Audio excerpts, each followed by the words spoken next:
Imagine, Europe 35,000 years ago. Two human species on the same planet, the same cold, the same hunt, the same limited resources, and in the end, only one will survive. On one side, the Neanderthal, big-bodied, durable, a tank of a physique. On the other side, the Cro-Magnon, tall, lean, alert in the eyes, and as if holding an invisible advantage. So who won? The strongest warrior or the best team? Watch until the end, because in the end you'll have to choose a side. First, let's meet our sides. With each one, let's live a day to see who they really were. Forget everything you've seen and heard from movies and cliches. Reality is much stranger, much more surprising, and much more human. Buckle up, we're going back 35,000 years. Meet the Neanderthal. Average height 1.55 meters, shorter than modern humans. But don't let that fool you. This body isn't a gym product.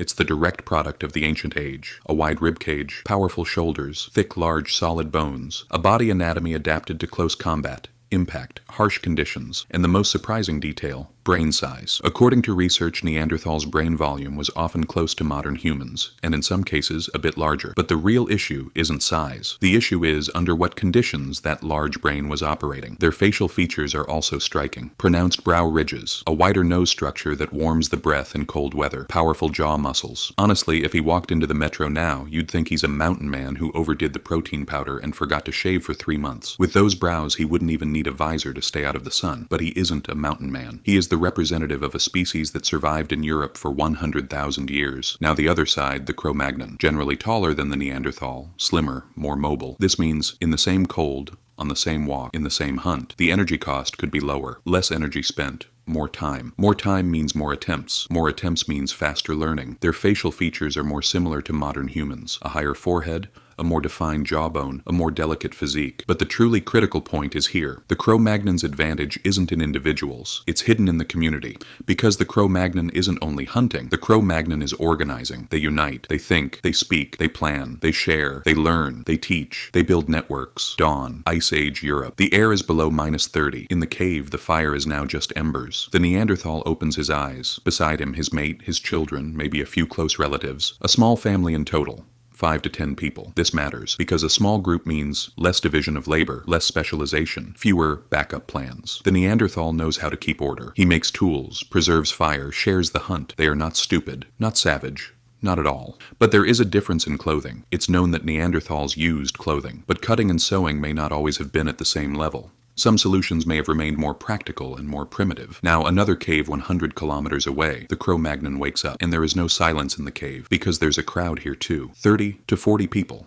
sometimes more. A crowd means division of labor, specialization, knowledge transfer, and most importantly, continuity. Women sew, bone needles, threads from sinew fibers and veins, furs that fit the body, better insulating pelts, more functional boot-like solutions. And this is where the mystery begins. Clothing is not just clothing. Clothing extends the time spent on the hunt. It increases children's chances of surviving without freezing. It allows elders to live healthier, longer lives. And elders are the brain of the community. Now the game gets serious. The hunt. The Neanderthal goes out with a small group, 3 to 5 people. They track footprints. They approach. Their hunting often happens at close range. A heavy spear, short distance, a powerful strike. This strategy works, but it has a cost. Close range means more risk. That's why there are interpretations that upper body injuries appear frequently in Neanderthal skeletal remains. The Neanderthal is a close contact specialist. Sometimes this can be understood as heroism, sometimes unnecessary risk. The Cro-Magnon hunt is another dimension. Here, the departure isn't a few people. It's often an organized group. Trackers in front. The group splits. Tracking team, ambush team, butchering team, and the most critical piece, range. The Cro-Magnon found inventions that increased range. Simple but effective solutions like a spear thrower, more professional hunting techniques, traps and snares. Instead of getting within 10 meters of an animal, 30 meters, 40 meters, attacking from a safer distance. This isn't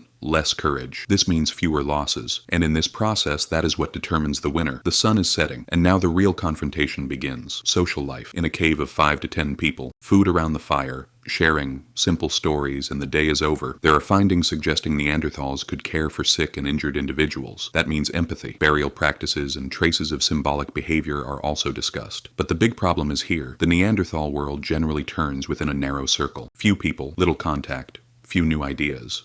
In the short term, this is reliable. In the long term, it is disaster. The Cro-Magnon cave, in contrast, is more crowded. Noise, sharing, learning, storytelling elders, imitating children, producing adults, and the result is that culture comes into play. Drawings on cave walls, symbols, rituals, music-like sounds. These are not art. These are the pieces that hold the community together. More critical than that, communication between Cro-Magnon groups is greater. Trade, knowledge transfer, finding mates, the spread of new inventions. When trouble happens in one community, if it has ties to other communities, the system stays standing. If it doesn't, the system collapses. Now the biggest question, the Neanderthal was stronger. He had lived for 100,000 years in a harsh nature, so why did he disappear? In today's estimates, there is no single definite reason, but the strongest possibilities are these. Small groups are fragile. Large networks are resilient. The Cro-Magnons' advantage isn't a single invention. It's that each new generation adds something new. Close-range hunting carries a high injury risk. In the long run, losses increase. The climate is harsh. Resources are scarce. Competition is high. And the most critical note, many researchers say that rather than Neanderthals completely disappearing, processes of mixing with Cro-Magnons also played a role. The fact that many people outside Africa today have traces of Neanderthal genes is consistent with this. So this story is not only war. This story is a story of adaptation and network building. And that moment, which side are you on? Those who value strength, endurance, small but powerful bonds. Those who say, I can stand on my own. Those who value teamwork, innovation, communication, and connection. Those who say, we are stronger together. But don't forget this. Maybe the most surprising truth is this. Both exist in us. Sometimes our courage is Neanderthal-like. Sometimes our curiosity is Cro-Magnon-like. Now write in the comments, are you Cro-Magnon or Neanderthal? Are you a team player or a lone warrior?